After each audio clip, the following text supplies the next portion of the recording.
First, to this extraordinary story involving a burqa-clad Muslim mother of 7 and a dispute with a police officer. Race, religion, bigotry and the truth were all under the microscope today as Carnita Matthews was sentenced to 6 months in jail for making a false complaint about a police officer. Okay. All cops are racist. Okay. I'm telling you now, you are racist. You're actually going to say anything other than just keep on abusing me?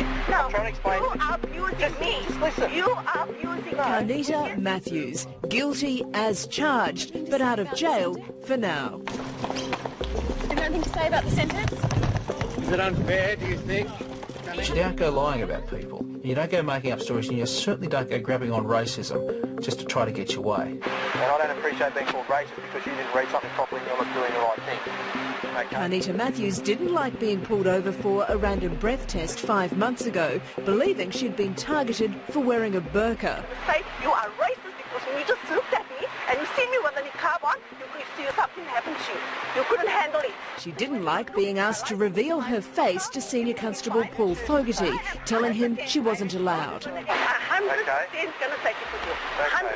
There we go. 100%. Okay, but the thing is, I'm trying to explain to you... 100% going to take it to court. And a magistrate said she became verbally hysterical when she got a ticket for incorrectly displaying her P plates. You know you are giving me a ticket for crap. Okay, go back, sit in your car. If you choose to take matters forward, you'll be wasting the court's time. She told the officer it was crap and accused him 5 or 6 times of being a racist, saying to him, "You're going to be in trouble, 100%.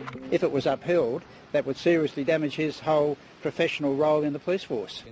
She even went to the media with her false accusation. It actually felt like he actually touched my veil, and I pulled back. But it was what she did next that landed her in big trouble. She made a formal complaint in a statutory declaration that the officer had acted in a racist manner and had even tried to rip off her veil. It is unfair, and it's the ugliest accusation you can make. Fortunately, it's all there on the patrol car video, or, put more accurately, not there. Thankfully, there was a camera in the back of the car that actually filmed the whole thing, or that officer would be skewered. What makes her story really rich is that in court, her lawyer Stephen Hopper argued it wasn't her who made the false complaint to police. He argued that because she couldn't be seen under her burqa and no one checked her ID, it may not have been her. Now she's trying to say, no, it was another person wearing the burqa, her twin.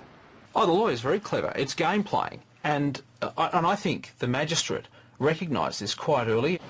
Magistrate Robert Ravage said the evidence it was her was overwhelming. He's the hero of talkback for calling her crime malicious and ruthless and a cheap and easy shot. He sent her to jail for 6 months. She was out this afternoon on bail and ready to appeal. Kazar Trad from the Islamic Friendship Association of Australia says she shouldn't go to jail for the sake of her 7 children. I wasn't in the court, but sometimes judges like to make an example of people, and it certainly feels that this is a case where compassion might have been a much better received outcome. Why? Well, we're talking about a lady who has a number of children, family commitments. Because I got my P plates on. The judge said that she had been malicious and ruthless about the police officer's life. Well, look... she didn't show compassion for him. We're talking about compassion for the children. Fairness is a two-way issue here. Radio 2GB's Jason Morrison doesn't buy it, saying she was prepared for the policeman to pay a high price. A dent on his reputation of an accusation of racism, you're never clear. It ruins a career.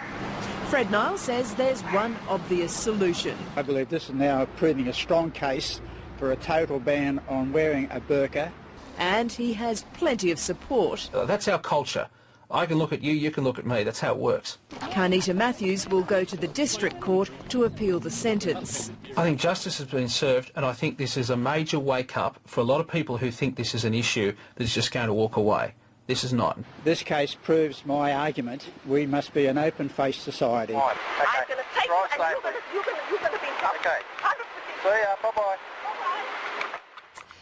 Islamic leaders said today that it is permissible for women to reveal their face to a policeman when requested.